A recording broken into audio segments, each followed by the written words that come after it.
자, 우리 다 같이 사도신경으로 신앙 고백하겠습니다. 전능하사 천지를 만드신 하나님 아버지를 내가 믿사오며 그 외아들 우리 주 예수 그리스도를 믿사오니 이는 성령으로 잉태하사 동정녀 마리아에게 나시고 본디오 빌라도에게 고난을 받으사 십자가에 못 박혀 죽으시고 장사한 지 사흘 만에 죽은 자 가운데서 다시 살아나시며 하늘에 오르사 전능하신 하나님 우편에 앉아 계시다가 저리로서 사한 자와 죽은 자를 심판하러 오시리라. 성령을 믿사오며 거룩한 공예와 성도가 서로 교통하는 것과 죄를 사하여 주시는 것과 몸이 다시 사는 것과 영원히 사는 것을 믿사옵나이다. 아멘. 찬송가 35장 큰 영화로신 주 함께 찬송하겠습니다.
오늘 우리가 묵상할 하나님의 말씀은 요한계시록 16장 1절부터 11절까지 말씀입니다. 제16장. 또 내가 들으니 성전에서 큰 음성이 나서 7 천사에게 말하되 너희는 가서 하나님의 진노의 7 대접을 땅에 쏟으라.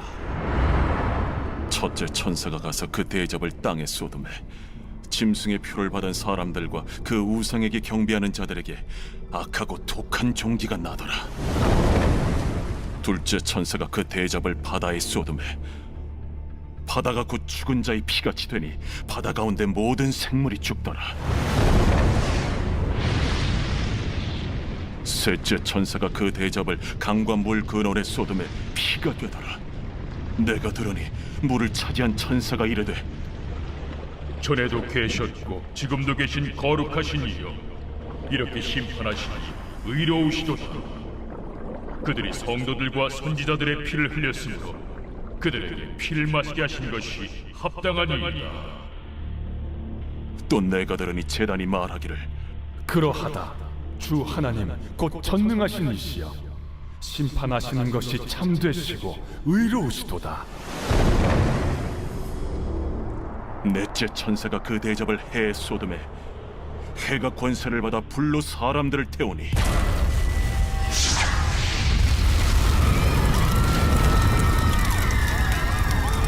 사람들이 크게 태움에 태워진지라. 이 재앙들을 행하는 권세를 가지신 하나님의 이름을 비방하며 또 회개하지 아니하고 주께 영광을 돌리지 아니하더라. 또 다섯째 천사가 그 대접을 짐승의 왕좌에 쏟으니 그 나라가 곧 어두워지며 사람들이 아파서 자기 혀를 깨물고 아픈 것과 종기로 말미암아 하늘의 하나님을 비방하고 그들의 행위를 회개하지 아니하더라. 네, 사랑하는 성도님들, 요한계시록 16장은 이 세상에 임하는 하나님의 마지막 재앙, 다시 말해서 일곱 대접 심판이 시작되는 장입니다.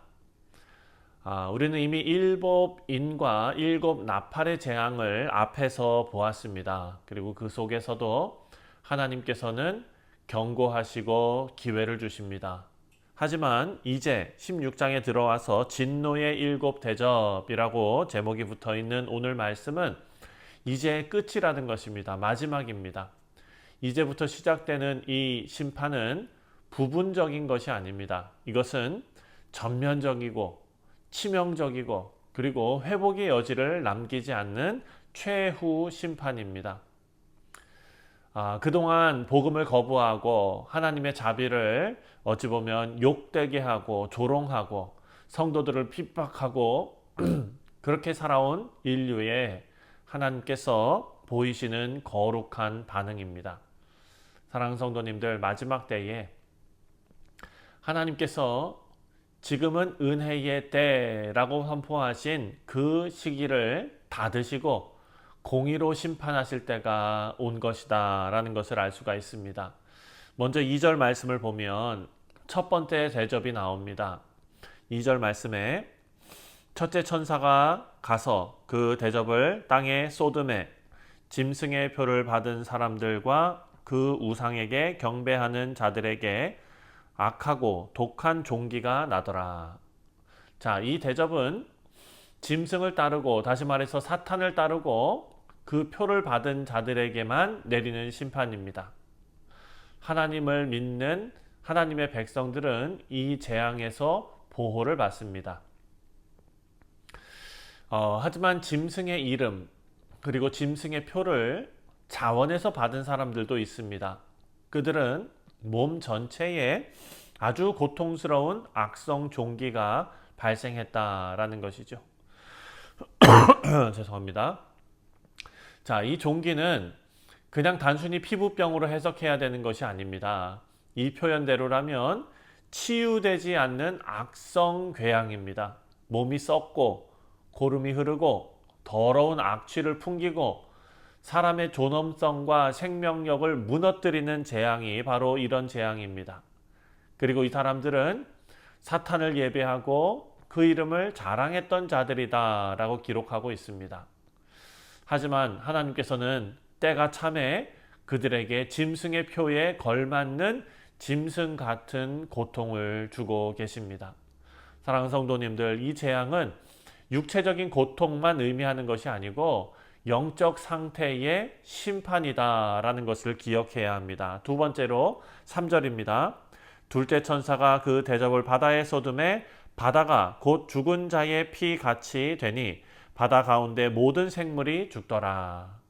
자, 이제 나팔 재앙에서는 바다의 3분의 1이 피로 변했습니다. 하지만 지금 오늘 본문 말씀에 나오는 16장에 나오는 이 재앙은 모든 생물이 죽고 바다는 거대한 정말 시체가 썩는 그런 무덤이 된 것입니다. 여러분 상상해 보십시오. 전 세계의 바다가 썩은 피와 그리고 시체로 뒤덮이고 악취가 정말 온 세계에 퍼지는 장면을 한번 상상해 보십시오. 바닷물이 피처럼 변할 뿐만 아니라 해양 생태계 전체가 무너진 것입니다.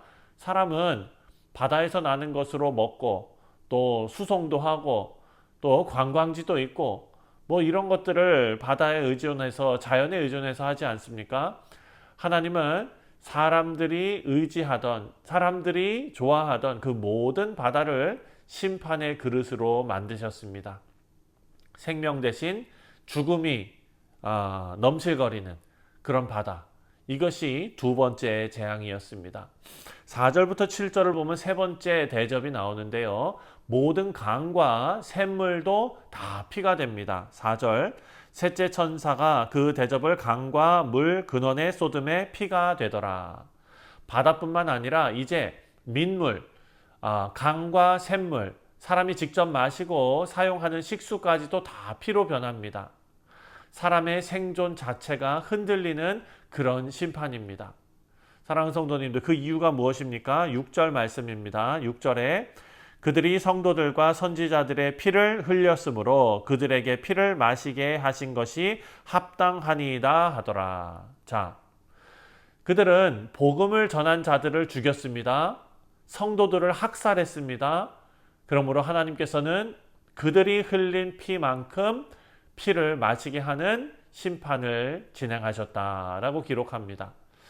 하늘의 제단이 이렇게 응답합니다. 7절에 또 내가 들으니 제단이 말하기를 그러하다 주 하나님 곧 전능하신 이시여 심판하시는 것이 참되시고 의로우시도다 하더라. 아멘. 심판하시는 것이 의롭고 참되다라고 찬양하고 있습니다. 왜냐하면 하나님께서는 결코 부당하게 심판하시는 분이 아니고 죄에 대해서 정당한 대가를 주시는 분이시기 때문입니다. 이제 8절과 9절 말씀을 보면 네 번째 대접이 나옵니다. 8절에 넷째 천사가 그 대접을 해에 쏟음에 해가 권세를 받아 불로 사람들을 태우니. 자, 이제 하나님께서는 자연계의 질서를 다 흔들어 놓으십니다. 사람에게 생명과 그리고 따뜻함을 주던 태양이 사람을 태워 죽이는 심판의 도구가 되었습니다. 해는 하나님의 창조 질서 안에서 사람에게 복이 되는 존재입니다. 해가 없으면 다 죽습니다. 그러나 하나님께서 한순간 그 조절을 풀어버리시면 해는 곧바로 저주의 불덩이가 된 것입니다. 사람들은 상상할 수 없는 그런 폭염 속에서 고통스러워하며 타들어갑니다. 9절입니다. 사람들이 크게 태움에 태워진지라 이 재앙들을 행하는 권세를 가진 하나님의 이름을 비방하며 또 회개하지 아니하고 주께 영광을 돌리지 아니하더라. 자, 그들은 하나님의 손길을 분명히 알고 있었습니다. 누가 이 재앙을 보내고 있는 줄도 알고 있었습니다. 그런데 하나님을 비방하고 회개하지 않습니다. 우리 사랑하는 성도님들, 이 말씀은 죄의 결과로서가 아니라 죄의 본질을 우리에게 설명해 주고 있습니다. 사람은 하나님의 심판 앞에서도 스스로 회개할 수 없는 존재라는 것을 알 수 있습니다. 오직 성령 하나님의 은혜가 아니고서는 우리가 결코 스스로 돌아설 수 없다라는 것을 알 수 있습니다. 다섯 번째로 10절과 11절 말씀을 보면 짐승의 나라에 임하는 흑암과 절망에 대해서 말하고 있습니다. 먼저 10절에 또 다섯째 천사가 그 대접을 짐승의 왕좌에 쏟으니 그 나라가 곧 어두워지며 사람들이 아파서 자기 혀를 깨물고. 자, 짐승의 보좌, 다시 말해서 사탄의 통치의 중심부에 임하는 것입니다. 그 나라 전체가 암흑에 휩싸이게 됐고 사람들은 공포와 그리고 고통 가운데 오늘 본문 말씀을 보니까 자기 혀를 깨물 정도로 괴로움을 당했다라고 말합니다. 여러분, 어두움은 그냥 빛이 없는 상태가 아닙니다. 영적인 절망, 불안, 두려움, 내면의 공포 이런 것들이 몰려오는 상태입니다. 종기 그리고 고통 이런 것은 여전하고 물은 피가 되었고 태양은 너무 뜨겁게 나를 태우고 있고 이제 모든 것이 절망으로 덮이는 것입니다.